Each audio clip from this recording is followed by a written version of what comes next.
934페이지. 자, 공기조화 및 냉동설비 파트 보도록 하겠습니다.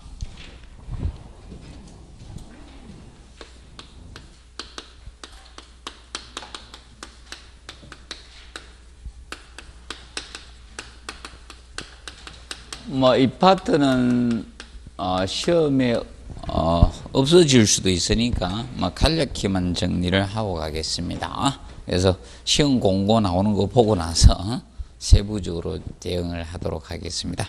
그래서 앞전 시험 문제 한 문제도 출제가 안 됐거든요. 왜 그런가 하면 보통 한 문제 나오다가 안 나올 수는 있는데 여기서 보통 기본 두 문제에서 세 문제 정도 나오다가 안 나올 수는 없거든요. 중요 파트가. 그래서 시험에 아마 없어지는 개념이 맞을 가능성이 높습니다. 그래서 이제 공기조화 및 냉동설비에서 먼저 우리가 주의할 것은 첫 번째, 공기조화 이 4요소 개념을 간략히 정리를 합니다. 그러면 보통 1장에서 총론 쪽에서 다루는 온열감각 4요소, 온열감각 4요소 개념하고 혼돈하지 않도록 하시면 됩니다. 자, 그러면 공기조화사의 온열감각소에서 공통요소는 온도, 기온 개념은 공통적인 측면입니다. 4요소에서. 그래서 온도 그리고 습도도 동일합니다.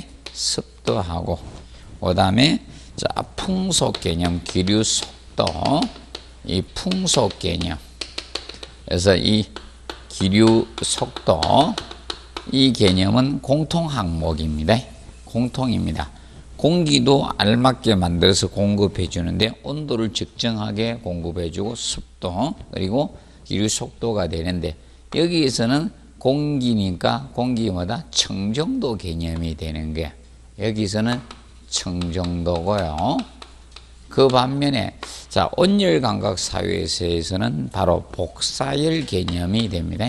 복사열. 그래서 혼돈하지 않도록 하겠습니다. 우리 시험은 얘는 출제가 되었습니다. 온열감각 4요소 개념은 기출됐고요. 공기조화 4요소 개념은 안 나올 수, 범위 벗어나면 낼 필요는 없지만 간략히 알아두시기 바랍니다.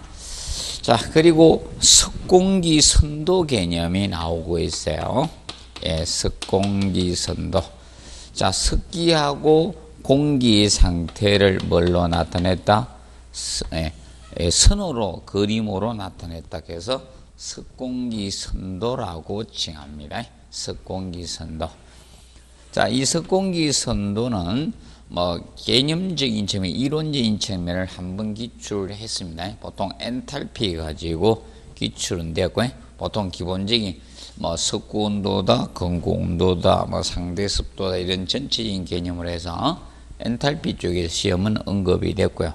그래서 앞으로는 습공기 선도의 구성요소적인 측면, 구성요소가 너무 많아요. 암기할 수가 없습니다, 여러분들이. 건고온도, 습구온도, 상대습도, 절대도, 수증기압 등등등 많습니다.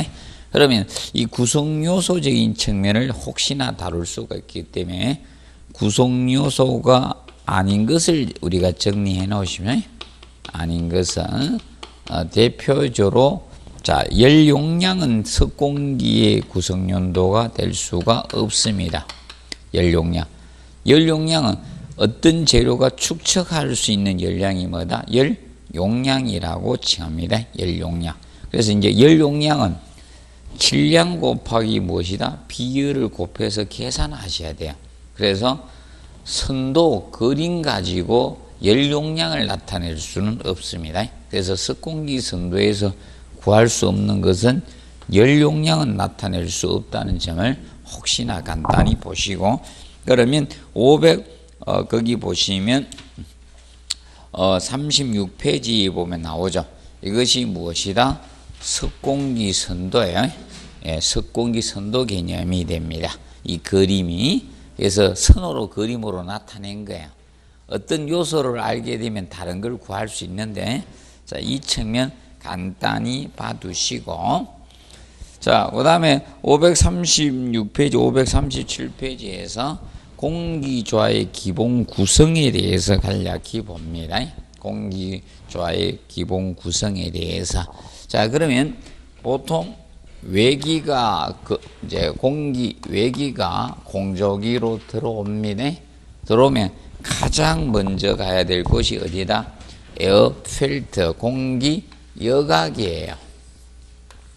공기 여과기를 먼저 가게 됩니다. 공기 여과기.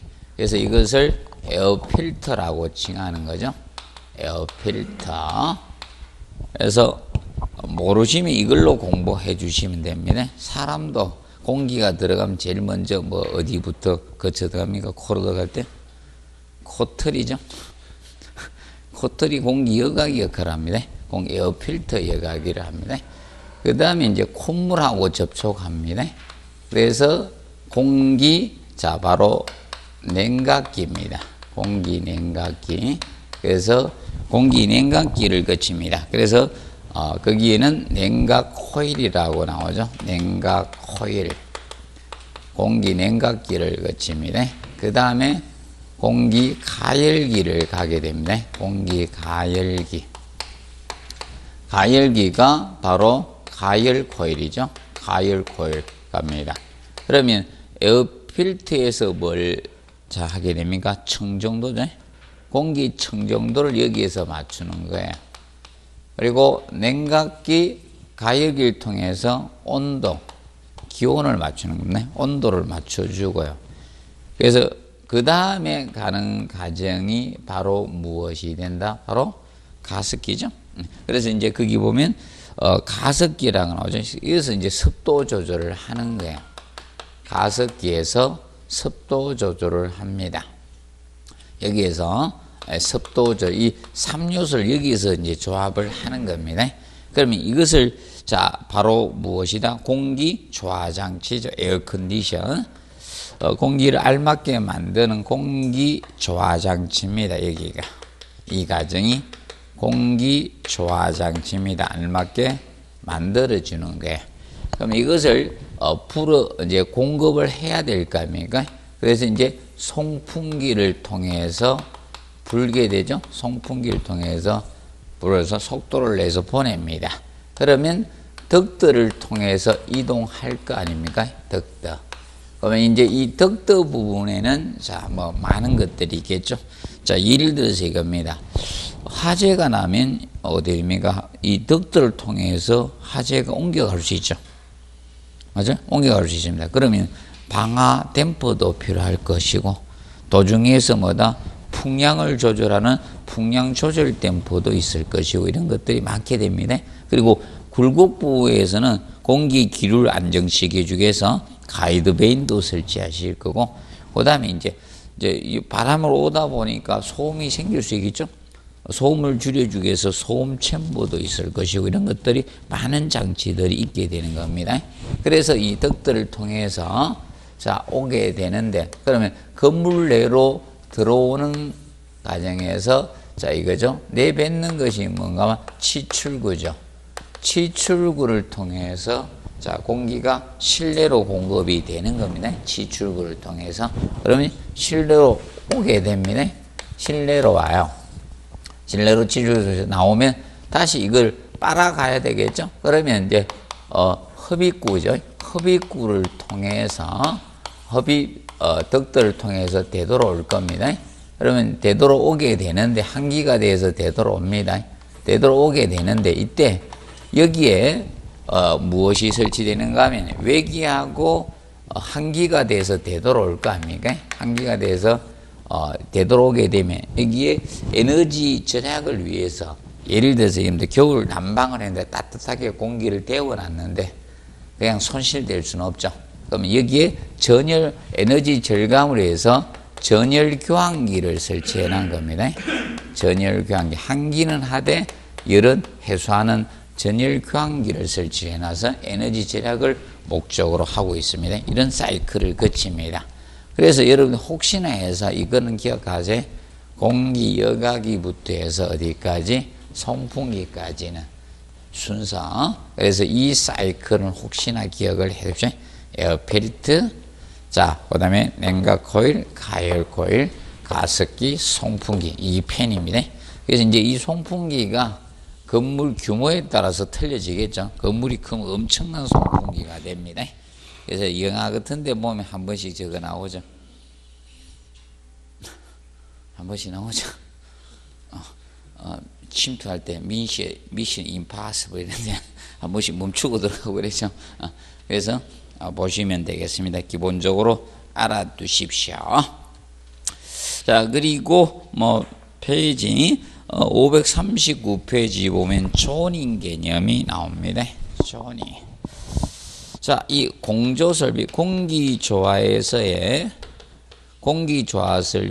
이 조닝은 보통 급수 조닝 개념하고 공조의 조닝 개념은 다릅니다. 공조의 조닝은. 자, 보통 급수 설비에서 급수에서의 조닝은 뭐다? 급수 압력의 뭐다? 균등화가 목적이죠. 맞죠? 그거하고 혼돈하면 안 돼요. 그래서 급수 설비죠. 급수나 급탕에서는 이제 급수 설비에서의 자, 이 급수 조닝은 급수 압력의 균등화 개념이지만 급수 압력의 균등화가 목적입니다. 균등화. 이것을 목적으로 하고 있습니다. 그런데 공조 설비 조닝이죠. 공기조화 설비 조닝은 오늘 일요일 하니까 사람들이 다 안 오시네. 부활절이어서 못 오신 거.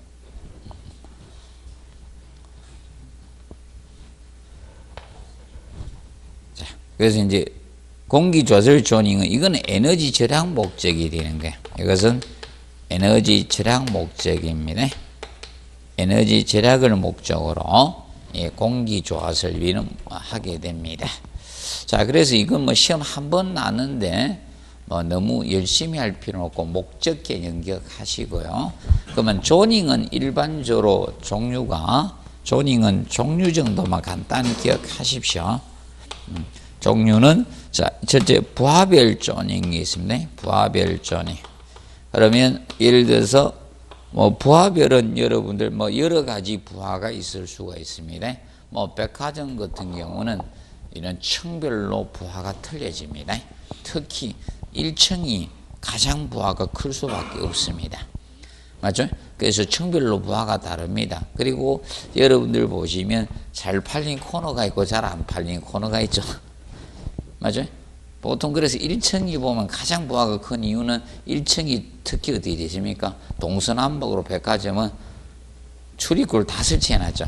그래서 부하가 크고 특히 1층에다가 주얼리 존 거의 다 해놨죠. 아니었습니까? 맞아요? 보석 있죠? 이런 거 하고 구두 맞죠? 이런 거 많이 해놨습니다. 그래서 1층이 부하가 클 수밖에 없습니다. 그리고 위에 여성층이 있고 남성층이 있고 뭐 가구층이 있는데 보통 보면 남성층은 팔이 날아요. 거의 없습니다. 그래서 부하별 존이 틀립니다. 부하별로 우리가 할 수 있는 거죠. 그러면 그래서 이제 부하별 존이 있을 수 있고 그 다음에 방위별 동서남북에 따라 틀리잖아요. 방위별 조닝이 있어요. 부하별이 있을 수 있고 방위별 조닝이 있을 수 있다는 겁니다. 동서남북. 자, 그래서 여러분들이 이거잖아요. 남향으로 건물 지느냐 동향으로 북향으로 지느냐 틀려지죠. 자, 그런 보통입니다. 냉방을 많이 하는 건물들은요. 자, 일반적으로 유리 같은 걸 갖다 앞쪽에 많이 설치, 남쪽이나 이쪽으로 많이 설치하면 어떻게 됩니까? 이를 많이 받죠. 맞죠? 그러면 건물이 햇볕을 많이 받아야 될 건물하고 햇볕을 적게 받아야 할 건물은 그래가지고 설계가 약간 달라지면 좋다는 겁니다. 그래서 보통 우리 주택이나 이런 경우 태양을 많이 받아줘야 되죠. 그럴 때는 남향이 적합하지만 냉방을 위주로 하는 건물은 꼭 남향이 적합하지 않은 것은 아니다. 적합도가 높은 건 아니에요. 그러면 냉방을 많이 하면요, 결과적으로 열을 적게 받아야 되잖아. 그럼 열을 많이 받으면 부하가 될 수밖에 없죠. 그래서 이 방위별 조닝이 있을 수 있는 개념입니다. 자, 그리고 사용 시간별로 나눌 수도 있죠. 사용 시간별 조닝을 나눌 수도 있다. 그러면 건물이 명확하게 어떤 데는요, 자, 몇 시에서 몇 시, 오전에 많이 하고 오후에 많이 하고 야간에 하는 건물이 있다. 그 술집이 많은 건물은 야간에 많이 오픈하잖아요. 그러면 주간에 빵빵하게 공급해 줄 필요는 없잖아요. 그래서 사용 시간별 조닝을 할 수도 있다는 겁니다. 그리고 자, 사용 목적별. 사용 목적이라는 것은 사용 목적별은 실의 용도죠. 예. 실의 용도별, 용도입니다. 그래서 이제 이런 목적별로 우리가 할 수도 있는 것이고, 그 다음에 이제 사용자별 조닝을 할 수 있잖아요. 사용자별. 자, 그러면 총 5가지 정도로 나누어진다. 5가지 정도로 나누어집니다. 자, 그러면 이거는 어떻게 한번 나누는가? 다음 공기조합 조닝에 해당이 되는 것에서 이게 나왔습니다. 실의 용도별 이것이 한번 언급이 된 것이고요. 그렇게 보시면 됩니다. 간단히 보시고, 그 다음에 에너지 절약을 하기 위해서 공조설비에서 에너지 절약적인 절약 방안. 뭐 절약 방안은 많겠죠. 여러 가지가 있어요. 공조설비의 에너지 절약 방안은 첫째. 자, 여러분들 이것이 에너지 절약 방안 금방 했죠. 바로 뭐다? 조닝하는 방법. 자, 이 조닝을 하는 거야. 공조의 조닝은 공조의 조닝을 하는 건데, 조닝을 하는 것이고, 존을 나눠서 공급을 해주는 겁니다. 자, 그리고 에너지 절약 방안은 자, 에너지 절약형 공조 방식을 선택하시면 됩니다. 그러면 보통 에너지 절약형 공조 방식이 무엇인가요? 공조 방식은 단일떡떡 가변 풍량 방식입니다. 가짜는 뺄 수도 있고 넣을 수도 있습니다. 가변 풍량 방식. 단일떡떡 중에 가변 풍량 방식을 채택하는 게 가변 풍량 방식을 채택을 하는 겁니다. 이것이 에너지 절약 차원이 되는 겁니다. 그런데 주의할 것은 이중떡떡 방식이나 멀티존 유닛 방식은 에너지가 많이 소비되는 방식들이 그런 걸 선택해서는 아니 되는 겁니다. 그래서 기억을 해 두시고, 그 다음에 세 번째, 자, 어떤 방법이 있는가 하면, 자, 외기냉방을 채택하는 거예요. 외기냉방을 채택하는 겁니다. 자, 외기냉방은 이겁니다. 지금 현재 밖에 날씨, 외기는 차갑습니까? 따뜻합니까? 차갑자지. 그래서 지금 태양이 있는 데 가면 따뜻하지만 그늘에 가면 춥죠. 맞아요? 그래서 이게 아직 외기는 차갑다는 겁니다. 그러면 실내에서 냉방부하 요소가 되더라도 차가운 외기를 끌어들여서 냉방에 활용하는 것, 이것을 무슨 냉방이라 한다? 외기냉방이라 해요. 외기냉방을 채택을 하는 거예요. 외기냉방. 그래서 봄, 가을에 보통 중간기라고 합니다. 봄, 가을. 이때 차가운 외기를 끌어들여서 무엇에 활용한다? 냉방에 활용하는 것을 외기냉방이라고 합니다. 외기냉방. 자, 그리고 아까 했던 열 해수 장치들을 하는 거예요. 열 해수 장치를 사용하는 거예요. 열 해수 장치. 그러면 열 해수 장치 뭐 대표적인 게 아까 뭐 있습니까? 전열 교환기. 전열 교환기. 이런 것들이 에너지 절약 방안이 됩니다. 자, 그리고 여러분들 이겁니다. 보통 건축물의 표면적이 넓어지면요. 표면적이 넓으면 에너지 손실은 많아질까요? 줄어들까요? 줄어들. 자, 쉽게 이거 보세요. 겨울에 추울 때 어떻게 합니까? 여러분 표면적을 늘립니까? 줄입니까? 이렇게 하십니까? 바람 추워 죽겠는데 막 이렇게 멀리 그렇게 안 하죠. 최대한 표면적을 줄이려고 노래하잖아, 맞죠? 그래서 동면할 때 막 이렇게 동면에 이렇게 최대한 이렇게 좀 웅크리고 하잖아요, 맞죠? 뱀 이런 애들 다 온 지들끼리 다 뭉쳐 있죠. 뱀 제일 잡기 쉬울 때가 동면할 때 아닙니까? 맞죠? 떼거지로 다 모여 있잖아요. 한꺼번에 확 다 잡으면 되잖아요. 도굴범들이 그래 많이 잡죠. 자, 그래서 이제 표면적은 최대한 어떻게 적어야 돼요. 표면적이 증가되면 에너지 손실이 커지는 거예요. 그것을 항상 기본으로 알아두시면 됩니다. 자, 그리고 에너지 절약 방안을 하기 위해서 이겁니다. 자, 이 출입구 있죠. 그러면 1층 출입구나 이런 외기와 접하는 1층 이런 출입구 있죠.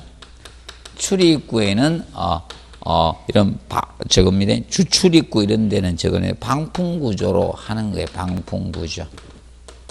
방풍 구조로 설계합니다. 그럼 방풍 구조가 어떤 형태가 있는가 하면 여러분들 저기 있죠. 회전문 형태라든지 회전문 형태나 아니면 자 저겁니다. 자, 이 백화점 들어오면 어떻게 되십니까? 중간에 방풍실을 뒀죠. 자, 문을 열고 들어오면 공간이잖아. 다시 문을 열잖아. 그걸 보통 방풍실이라 이중문 구조. 그래서 이중문 구조로 해가지고 이중문 구조에서 방풍실을 두는 거예요. 방풍실. 방풍실. 그래서 자, 백화점 1층 같은 데 들어가면 어떻습니까? 문 열면 공간이 있고 또 문 열죠. 그것이 중간이 방풍실 개념으로 설계를 하는 거예요. 그래야지 최대한 줄일 수 있습니다. 자, 그래서 여러분들 규모가 일정 이상 크게 되면 방풍실 구조가 되어 있잖아요. 그런데 보통 에너지 거의 소비를 하는 데가 어떻게 됩니까? 여름에 보면 뭐 이런 데 1층에 상가들 보면 문 열어놨죠. 에어컨 팡팡 돌리고. 그럼 이중문 구조로 되어 있으면요. 문의 열리도 있죠. 손실이 안 되는데 조금 차단할 수 있죠. 그런데 탁 열면 쫙 지나. 그래서 여러분들 더울 때 그 앞에 쏙쏙 지나다니면 되죠. 그 앞에 지나면 좀 시원하잖아요. 더울 때. 자, 기억을 간단히 해 두시기 바랍니다. 정리하시고, 그 다음에 이제 공기조화 부하 계산에서, 자, 공기조화 부하 계산에서 냉방부하고 난방부하, 부하는 차이점에 대해서 간략히 보도록 하겠습니다. 자, 냉방부하고 난방부하를 구할 때 차이점에 대해서, 자, 이 난방부하, 냉방부하는 구할 때 차이가 있습니다. 냉방부하. 자, 이 공조부하를 계산할 때, 그러면 난방부하하고 냉방부하의 차이점은 무엇인가 하면, 보통 난방부하 계산 시는 치등 열량은 고려를 보통 하지 않습니다. 난방부하 계산 시는. 이때는 첫째, 치등 열량. 치등 열량은 계산에 포함시키지 않습니다. 계산에 포함을 시키지 않습니다. 자, 치등 열량은 자 무엇이 있는가 하면 대표적인 뭐 일사라든지 일사. 태양에 의해서 온도가 따뜻해지죠. 일사나 그 다음에 인체라든지 또는 조명이나 여론기기들 있죠. 조명기구들이나 또는 여론기기들 있죠. 집에 많습니다. 이런 것들은 자 열을 방출하잖아요. 그런데 이것을 난방부하에 넣지는 않는다는 거예요. 이거는 보통 안전율로 두고요.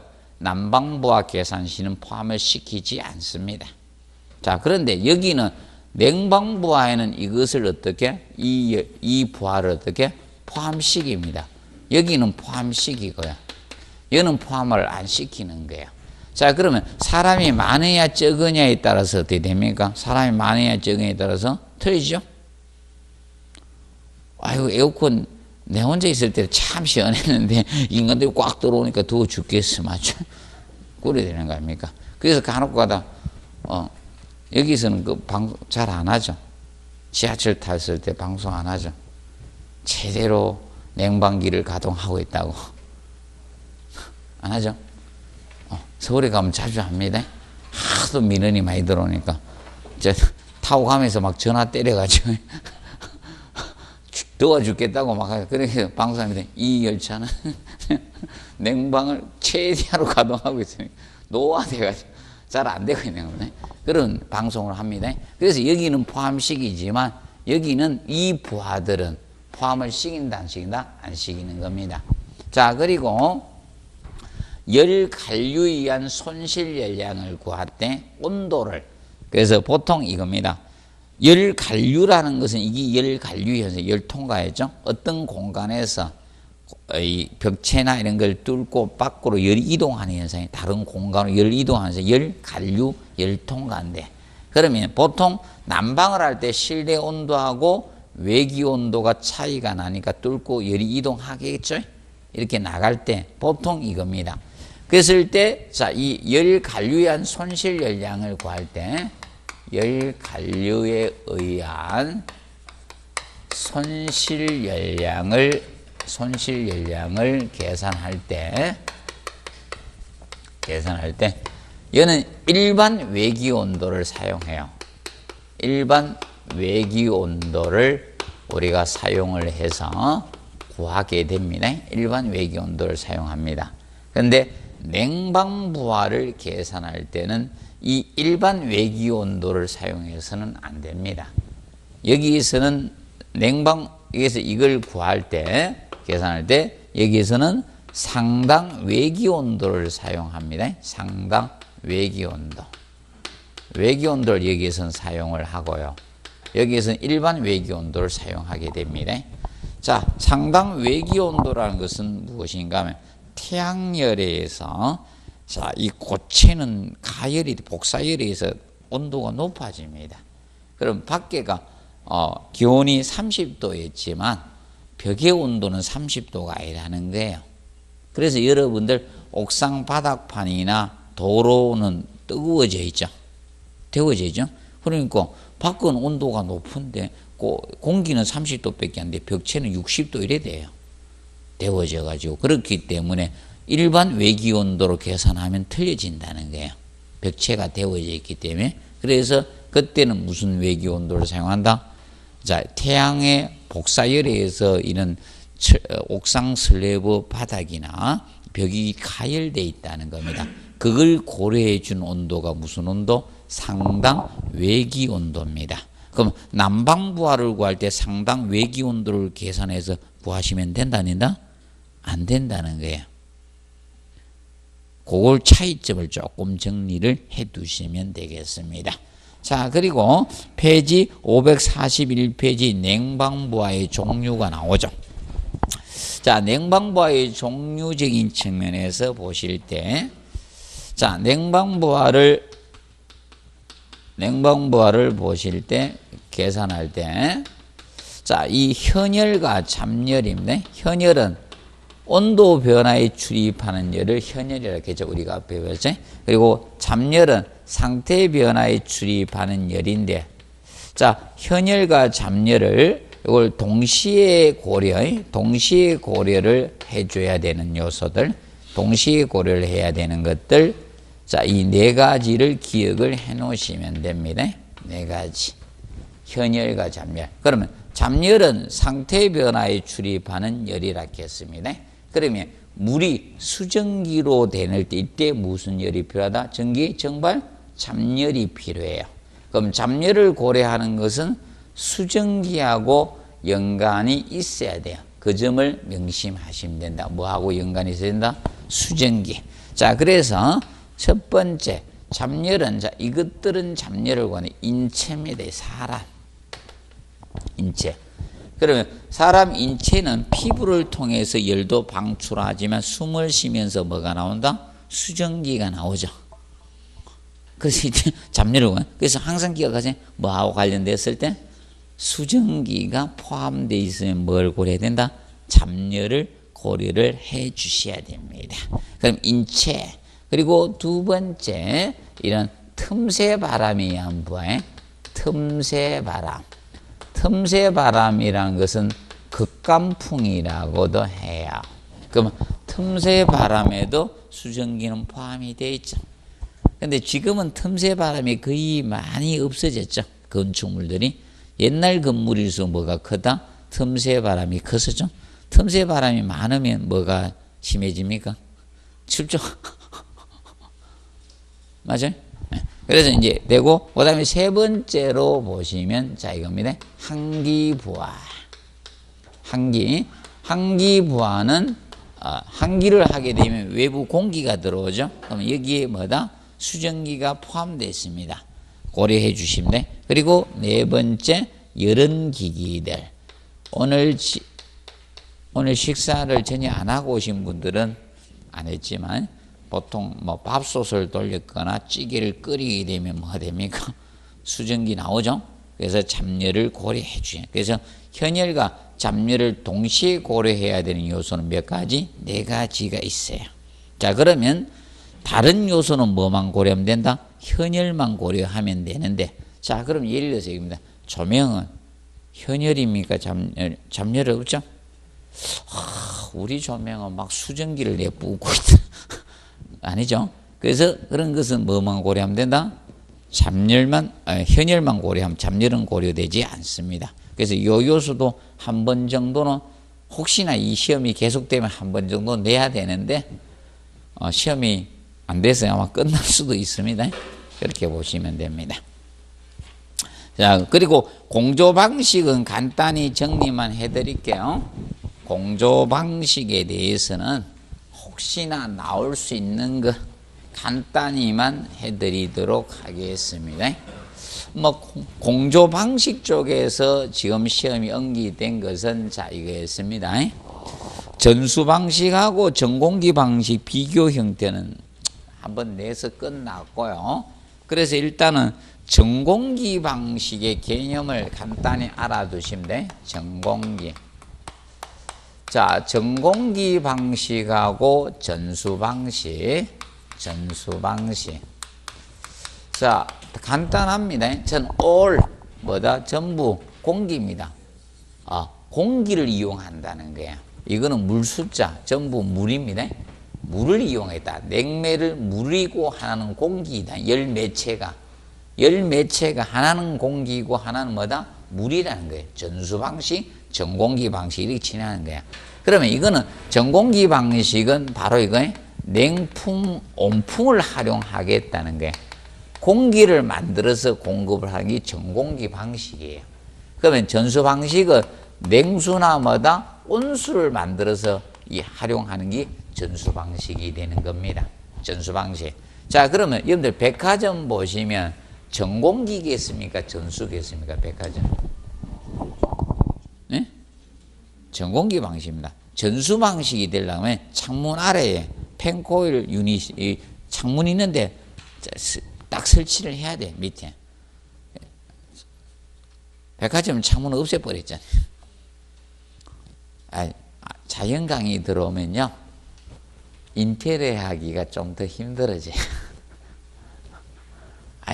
백화점은 어디 됩니까? 보기 좋게 만들어야 돼요? 보기 나쁘게 만들어야 돼요? 보기 좋게 만들어야 되잖아요. 그럼 인공광원을 비춰가지고 보기 좋게 해야 되잖아요. 그래서 여러분 될 수 있으면 이렇게 하잖아요. 백화점에 있을 때는 멋있는데 밖에 나온 게 멋이 없죠. 근데 집에 가져오는 게 멋이 없어요. 조명빨입니다. 인테리어 빨이고 그게 기본입니다. 그래서 이제 백화점들은 외기를 다 차단해 버리잖아요. 자연광, 주광을 차단하고 전부 다 뭡니까? 인공 조명으로 인테리어를 하는 거예요. 그럼 더 돋보이거든요. 그 방법이 있거든요. 여러 가지 있습니다. 그래서 여러분들도 다 아시죠? 술집에 가면 약간 색깔이 무슨 톤의 불이 켜진다? 이 톤 켰어요? 술 드신다고 조명을 못 봐서 잘 모릅니까? 색깔이 이런 색깔 아니죠? 아무도 술집은 안 가시는가 보네. 그래서 전수 방식, 그래서 이제 이 전공기, 그래서 이제 전공기 방식은 그러면 공기를 보내기 위해서 얘는 뭐가 필요해요? 덕터가 필요한 거예요. 얘는 덕터가 필요하고 이거는 뭐다? 배관이 필요한 거예요. 배관 코일이 필요한 거예요. 얘는 닥터가 필요하고 얘는 뭐다? 배관이 필요한 거예요. 배관이 필요합니다. 그럼 당연히 그러면 송풍기는 누가 큰 걸 써야 돼요? 송풍기는 얘가 커야 돼요. 전공기가 커야 됩니다. 요거는 소형 송풍기예요. 자, 어떻게 되는가 하면 저기 펜콜 창문 아래에서 바람 쏙 나오죠. 간혹가들이 앉았더만 그 창문 아래 그렇게 앉았더니 밑에서 찬바람 나오고 그런 게 있었죠. 그거다 송풍기 참 큰 거 넣겠어요. 그래서 송풍기는 얘가 적어요. 그럼 당연히 동력은 누가 많이 들어갈 수밖에 없다? 송풍기 동력은 전공기 방식이 많이 들어가는 거예요. 그거 보시고 그 다음에 이제 이 전공기 방식은 이거는 외기 냉방을 할 수가 있는 게 얘는 외기 냉방을 할 수 있고 이거는 외기 냉방이 안 되는 거예요. 전수 방식은 외기 냉방을 할 수가 없습니다. 자, 왜 그런가 하면 차가운 외기를 끓여들여서 냉방에 활용하는 것을 무슨 냉방? 외기 냉방이라 했죠. 차가운 외기를 끓여들여서 냉방에 활용하는 거. 이걸 무슨 냉방? 외기 냉방이라 칭합니다. 그래서 얘는 외기 냉방을 할 수가 없는 거예요. 그러면 둘 중에 누가 실내 공기 오염도를 높일 수밖에 없다? 그래서 얘는 물 공급해 주는데 얘는 공기 공급해 주고 공기를 알맞게 만들어서 공급해 주는 거예요. 그러면 공기 공급해 주는데 다 CO2만 갖다 공급해 줘요. 신선한 공기를 공급해 줘야 될 거 아닙니까? 맞죠? 다 죽으라고 CO2만 갖다 막 세리 갖다 공급해 주고 우리가 식물인 줄 알고 질소만 갖다 공급해 주고 이런 거 아니죠? 자, 그래서 이제 이 실내 공기 오염이 얘가 적고 얘가 커지는 거야. 실내 공기 오염이 얘가 전수 방식이 커져요. 그래서 환기를 해야 돼요, 별도로. 얘는 별도의 환기 설비를 안 갖추면 공기 오염대가 안 됩니다. 그래서 꼭 창문이 있어요. 전수 방식을 쓰면 창문이 있어요. 전수 방식인데 창문이 없더라. 그러면 두 가지 짬뽕 형태를 쓴 거야. 공수 방식을 쓴 것이 이게 수공기 방식을 씁니다. 둘 다 짬뽕한 형태를 쓴 거예요. 딱들을 합쳐서 쓴 거예요. 그래 보시면 됩니다. 자, 기억을 하시고 그래서 여러분이 전수 방식의 대표적인 것이 펜콜 유닛 방식이고요. 이거는 펜콜 유닛 방식이 여기에 해당이 됩니다. 자, 그러면 전공기 방식은 종류가 혹시나 나올 수 있으니까 간단히 보시는데, 자, 전공기 방식 종류는 자, 요 5개. 전공기 방식은 단일 덕더 방식이 있습니다. 덕더가 하나인. 얘는 덕더가 없으면 안 돼요. 전공기 방식은 덕더 없이는 안 됩니다. 단일 덕더 방식이 있는데, 단일 덕더 방식 중에 정풍량 방식하고 풍량을 일정하게 공급한 정풍량 방식이 있고 가변 풍량 방식이 있습니다. 가변 풍량 방식. 그래서 가변 풍량 가짜는 뺄 수도 있고 넣을 수도 있는데 올해 시험 범위 안 없어져가 혹시나 나온다 그럼 가짜를 넣게 될 겁니다. 몰라, 이거는 전까지 제가 이야기한 대로 많이 냈습니다. 11회 시험 때는 가짜 넣는다 했더니 가짜 넣고 냈습니다. 그리고 뒤에 나올 때 변풍량 방식 나올 때 앞에 빼고 냈습니다. 올해는 아마 빼고 나올 가능성이 높습니다. 빼고 냈습니다. 올해는 다시 들어갑니다. 그러면 쉽게 이렇게 낼 수도 있습니다. 다음 중 에너지 절약형 공조 방식이 무엇입니까? 이렇게 물으면 가변 풍량 방식. 그때는 가짜가 있는 게 좋거든. 그때 따라 시험 유형은 달라집니다. 그래서 그렇게 공부하면 되고, 그럼 단일 덕더, 그리고 뭔가 이중덕, 덕더가 2개다 이겁니다. 이중덕더 방식. 에너지 다소병입니다. 이중덕더 방식은 뭐다? 에너지 다소병 공조 방식이 뭐다? 이중덕더, 냉풍덕더하고 온풍덕더 2개를 동시에 보내는 거예요. 그럼 어떤 방식인가 하면요, 여름이든 봄이든 가을이든 겨울이든 닥터 2개를 통해서 무조건 냉풍하고 온풍을 동시에 다 보내는 거예요. 그러면 사용자실에서 혼합 믹스, 공기를 한 혼합 믹스 상자가 있습니다. 여기에서 냉온풍을 혼합해서 온도를 맞추는 거예요.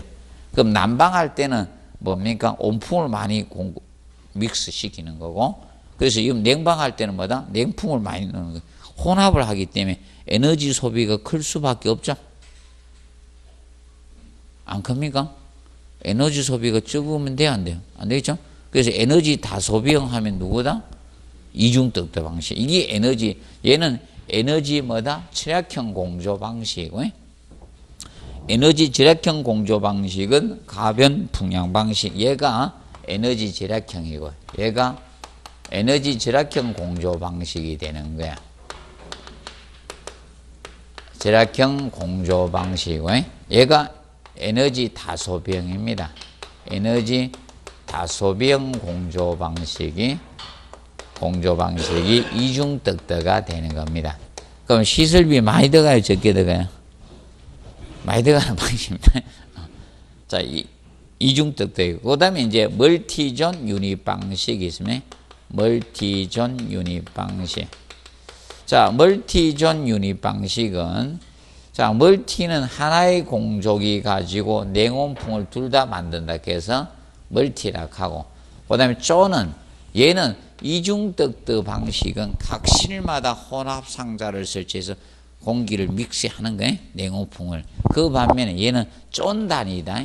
지역 단위로 냉온풍을 혼합해서 보내주는 거야. 그러면 혼합하기 전까지는 이중떡드의 성격을 띠고요. 그리고 혼합하고 나서는 단일떡드 정풍향 형태로 공급이 되는 방식이에요. 이건 존마다. 그럼 존을 묶었다. 예를 들어서 이 건물이 있는데 공조를 한다 가정하에 이 건물에 존을 어떻게 됩니까? 뭐 두 개 층을 하나의 존을 묶을 수도 있고, 맞죠? 같은 이런 기준층이면 같은 기준층끼리 존을 묶을 수도 있는 겁니다. 그래서 공급을 해버려. 그래서 이 건물이 사무실이 뭐 이래서 4층에서 6층 사이만 사무실이고, 맞죠? 1층에서 3층까지 그 식당 가고, 만약에 뭐 7층에서 몇 층까지는 뭐고 이러면 존을 구성할 수가 있겠죠. 그러면 그 존마다 냉온 혼합해 같이 공급해 주는 거예요. 그런 형태가 멀티존 유닛입니다. 그러면 멀티존 유닛은, 그러면 얘는 냉온풍을 혼합한다는 건 똑같은 거예요, 얘하고. 그런데 얘는 존 단위로, 실 단위가 아닌 무슨 단위? 존, 지역 단위인 존 단위로 냉온풍을 혼합해서 공급해 주는 방식이에요. 그것이 멀티존 유닛 방식이고, 그러면 각 층이 기준되면 각 층 유닛 방식이 되는 거야. 얘는 존 단위고, 요거는 뭐다? 각 층. 각 층 단위로, 아니, 유닛이 무엇입니까? 단위잖아요? 단위. 그래서 이렇게 이 방식들이 무슨 방식이다? 전공기 방식이에요. 이 방식이 전공기 방식에 해당이 됩니다. 정리를 해 두시면 되겠습니다. 봐두고. 그리고 나서 여러분들이 조금 공부해야 될 것은, 그러면 이제 여기에 대해서는 좀 정리를 해 놓으십시오. 정풍량하고 가변풍량 방식은 공부를 조금. 그래서 얘는 이거 명심하자. 이중떡드 하면 뭘 기억한다? 에너지 다소병이다. 이거 기억하시면 돼요. 에너지 다소병이다. 그리고 얘는 부하의 종류가 다양한 건축물에 쓰는 겁니다. 근데 시설비 너무 많이 들어가요. 돈은 있는 데만 쓰는 거예요. 자, 그런데 정풍량 방식하고 가변풍량 방식 간략히 비교해 놓으세요. 정풍량 방식하고요. 그래서 이제 정풍량 방식 개념. 이건 너무 열심히 하지 말고 계셔야지. 공조는 너무 열심히 하지 말아요. 없어질 수도 있으니까. 대충대충 하고 있다가 4월달에 공고를 하면 그때부터 해도 돼. 정풍량 방식하고 괜히 머리 무거우면 안 돼. 그냥 수업 시간만 듣고 별도로 하지 마세요. 가변풍량 방식하고. 그러면 정풍량 방식은 송풍량이 일정하다 해서 무슨 풍량? 정풍량이. 그래서 얘는 송풍량이 일정한 거야. 송풍량이 일정하게 공급하는 거고, 얘는 뭐다? 부하에 따라 송풍량의 변화를 주는 거예요. 송풍량의 변화를 주는 방식이에요. 그래서 가변풍량이라고 칭하는 겁니다. 가변풍량. 자, 그래서 차이점 간단하게 정리해 놓으시면 돼. 그러면 정풍량 방식은 어디에 쓰는가? 하나의 공간이 큰데 많이 써요. 뭐 극장이나 강당 같은데. 그래서 이건 단일 대공간에 많이 써요. 하나의 공간이 큰데 단일 대공간 쪽에 많이 씁니다. 그럼 대표적으로 이런 극장이라든지 뭐 백화점 같은데, 백화점 아니면 중대형 이런 사무소의 이런 내부존이나 이런 데 많이 쓰는 거예요. 내부존. 이런 데 많이 쓰고. 그 반면에 가변풍량 방식이죠. 가변풍량 방식은 어디에 많이 쓰는가 하면 이건 일사량 변화가 심한 사무실 건물입니다. 사무소, 오피스 건물. 사무소 건물의 외부존입니다. 외부존. 그러면 최근 건축물들이 뭘로 많이 지어지고 있습니까? 최근 건축 뭘로 많이 지어지고 있어요? 외부가 뭘로 많이 준다? 유리잖아요. 유리로 지어지니까 태양열에 의해 가지고 있죠. 외부가 데워지잖아.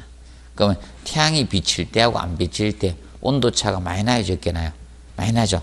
그때 적합한 방식이에요. 이것이 자 됩니다. 그러니 정풍량 방식하고 그러면 에너지 소비는 얘가 많이 들어가요. 둘이 비교했을 때 얘가 에너지 소비가 적습니다. 그런데 이 개별 이제 실에 대한 개별 제어성은 누가 좋을 수밖에 없습니까? 얘죠. 얘가 개별 제어성이 있는 거예요. 얘가 개별 제어가 되는 거예요. 이거는 개별 제어는 안 돼요. 이거는 개별 제어성은 없습니다. 얘가 개별 제어성이 있는 겁니다. 그런데 시설비적인 측면은 얘가 많이 들어가요. 시설비는 얘가 많이 들어갑니다. 시설비는 얘가 싸게 됩니다. 그러면 시설비가 왜 이 가변 풍량 방식이 비싸게 되는가? 이게 왜 가능한가? 이런 각실마다 가변 풍량 유닛을 설치합니다. 가변 풍량 유닛을 갖다가 설치를 해주기 때문에 이것 때문에 실제적으로 비용이 많이 들어가는 거예요. 얘가 비용이 많이 들어간 이유는 가변 풍량 유닛 설치로 인해서입니다. 실마다 다 설치해줘요. 좀마다. 그렇기 때문에 얘는 단순해. 설비가 중앙 공조시에서 만들어 송풍기로 붙여줘서 있죠. 그런 형태인데 이거는 실마다 이 유닛을 설치해. 이걸로 인해서 비용이 많이 들어가요. 비용 많이 들어가는 대신 개별 제어성이 있다는 거예요. 근데 얘는 개별 제어는 된답니다. 안 되는 개념이에요. 절대로 닥터 크기가 이거 하면 안 돼. 닥터는 얘가 면적이 넓어요. 덕터 크기는 정풍량 덕터 크기가 커요. 크지만 얘는 닥터를 적게는 할 수 있습니다. 그런데 이겁니다. 이 가변 풍량 유닛 설치 시설비가 많이 들어가게 됩니다. 그 점을 기억하시고 그 다음에 이제 기억하실 것이 공기 청정도는 얘가 좋습니다. 이 공기 청정도는 얘가 좋습니다. 공기 청정도는 얘가 좋아요. 왜 그런가 하면 송풍량이 일정한데 그 송풍량을 어느 걸 기준으로 공급하는가 하면 최대일까요? 평균일까요? 최소로 공급할까요? 최대로 공급할 것 같아요? 최소로 공급, 평균으로 공급할 거예요? 느낌이. 한번 다 이야기해 보십시오. 그래야지 자꾸. 평균?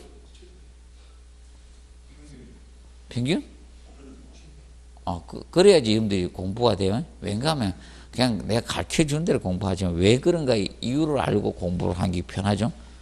그래야 되는데 보통 그냥 써준 거 외우자 이러니까 힘들어지는 거예요. 돌아가면 또 까먹고.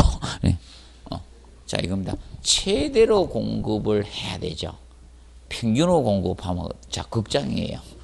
극장인데 이 영화가 별 볼 일 없어. 평균으로만 괜찮은데 최대로만 들어와가 CO2 내뿜 좋을 거 아닙니까? 탄산가스 농도 증가돼가 맞죠? 최대로 신선한 공기 공급해야 되잖아. 맞죠? 그럼 한 명이 들어오더 맞죠? KTX 오늘 타고 올 때 지 혼자 타고 갔어요? 아무도 안 타? 나는 일부러 그 칸에 타요. 잘 안 타는데. 그런데 오늘 서대전 역에 내려가 오는데요. 아무도 안 타. 내 혼자 오대. 그리고 또 다 왔다고 깨워주는 서비스까지 하대. 저기 어디선가 잠깐 졸았더만 이 와가지고 어디입니까? 천안 아산인가? 거기서부터 잠깐 졸았대요. 서대전역이랑 내리세요 이러네. 깨워주는 서비스까지 해주네. 그래서 아무도 안 타요. 아주 신선한 공기에서 왔습니다. CO2가 전혀 내 혼자만 CO2 발생하고 있는 겁니다. 그래서 결과적으로 최대치로 해야 돼요. 최소치랑. 그 공기 청정은 이게 제일 좋은 겁니다. 그런데 가변 풍량 방식은 자 이거죠. 일사량 변화가 심한 외부존에 쓴다겠죠. 그럼 얘는 부하에 따라 송풍량이 변화를 주거든. 자, 그런데 이겁니다. 사람은 퇴근을 안 했는데 어떤 문제가 생기는가 하면 일사량 변화가 생겼어요. 태양이 아침에 막 여름에 오후 12시까지 막 태양이 막 내리쬐고 있다가 과학중에 먹구름이 오니까 일사량이 차단되는 거야. 그러니까 부하량이 준 줄 알고, 맞죠? 공기를 적게 공급해 주네? 그러면 사람은 퇴근 안 했죠? 그런데 부하량이 주니까, 일사량에서 열이 주니까 공기가 적게 공급되죠. 그럼 뭐가 됩니까? 실내 공기가 어떻게? 오염이 되는 거예요. 맞죠? 오염 안 되겠어요? 일사량에 의해서 부하가 크다가 확 줄어드니까 적게 공급을 해주는 거예요, 공기를. 그러니까 어떻게 됩니까? 실내 공기가 오염될 수 있죠? 그러면 얘는 명시하면 가변 풍량 방식은 실내 공기가 오염될 수가 있는 거야. 실내 공기가 오염이 된다는 건 아니고 오염될 수가 있습니다. 오염될 수가 있는 것이 이 방식입니다. 자, 뭐가 줄 때? 부하량이 줄면서 뭐에 의해서 부하량이 줄었다? 일사량 변화에서 부하가 줄 때입니다. 그러면 사람이 퇴근하면서 부하가 줄면 관계없죠? 맞죠? 예를 들어서 어떤 건에서 오늘은 오전 근무 하겠습니다. 빨리 퇴근하세요. 그리고 줄면 괜찮은데 일사량 변화에 의해서 부하량이 줄었다는 겁니다. 그럼 공기량을 충분히 공급한다 안 한다? 안 한다는 겁니다. 그럴 때는 실내 공기 오염이 될 수 있는 게 가변 풍량 방식이 되는 겁니다. 그 측면을 좀 주의 깊게 좀 보시면 되겠습니다. 그리고 이거 하나 마지막으로 봅니다. 자, 펜콜 유닛 방식, 전수 방식. 자, 이 전수 방식은 이 전수 방식, 펜콜 유닛 방식인 전수 방식의 개념은 자, 어떤 개념이 되는가 하면 이겁니다. 얘는. 자, 펜콜 유닛 방식은요. 자, 이겁니다. 각 실에다가, 각 실에 자, 소형 공조기를 설치를 하는 거예요. 소형 공조기를 자, 이걸 어디다 해놨다? 창문 아래에다 배치해 놓은 거예요. 창문 아래에다가. 창문 아래에다 배치를 해놨습니다. 왜냐하면 항상 부하가 가장 큰 데 있죠. 거기다 설치하는 거예요. 그래서 여러분들 보통 배관 깔 때도 있죠. 난방 복사나무 팬을 깔 때도 부하가 가장 큰 데다가 많이 깔아줘야 돼. 부하가 큰 에너지 손실이 많은 데다 해줘야 돼요. 그래서 왜 창문 아래쪽에 설치해야 되는가 하면 콜드 드래프트 현상을 방지해야 돼요. 보통 콜드 드래프트 현상은 차가운 공기가 바닥 아래로 하강하는 현상을 뭐다? 콜드 드래프트 현상이야. 그러면 제실자가 추위를 느낄 수밖에 없는 게 아랫도리가 추워져. 겨울에 그걸 방지해야 됩니다. 그래서 소형 공조기를 설치를 하고, 그러면 여기에 뭐가 된다? 팬, 송풍기하고, 팬이 송풍기야. 그리고 안에 뭐가 갖췄다? 코일. 이것을 갖췄다. 단위, 유닛이 단위라 했잖아. 팬 코일을 갖춘 소형 공조기를 어디에 쓰냐? 각 실에 창문 아래에다 배치를 한 거예요. 그리고 중앙기계실에서 배관으로 물을 공급을 해주는 거예요. 배관으로. 배관을 통해서 여름은 뭘 공급한다? 냉수고, 겨울은 뭐다? 온수를 공급을 해주는 거예요. 공급을 해주면, 자, 이 소형 공조기에서 어떻게 됩니까? 이제 송풍기를 돌려 코일에다 물을 넣었잖아요. 그럼 뒤에서 돌리면 바람이 나오는 거예요. 그러면 따뜻한 물 넣고 돌리면 따뜻한 바람 나오고, 찬물 넣고 돌리면 찬바람 나오죠. 그 방식을 활용하는 게 바로 이 펜콜 유닛 방식이 되는 거예요. 그러면 이 소형 공조기를 실내에다 설치했잖아요. 그러면 분산 배치되면, 항상 기억하세요. 분산 배치되면 유지 관리는 쉬워진다, 어려워진다? 어려운 거예요. 맞죠? 분산되어 있으면. 맞죠? 그래서 제일 좋은 공부학습은 가외죠. 1:1 가외, 맞죠? 맞아요, 안 맞아요? 그래서 또 저기 처음부터 과외 1:1로 시키죠. 이제 과외는 시키고 싶은데 돈이 좀 부족하다 그러면 몇 명이 같이 하잖아. 맞죠?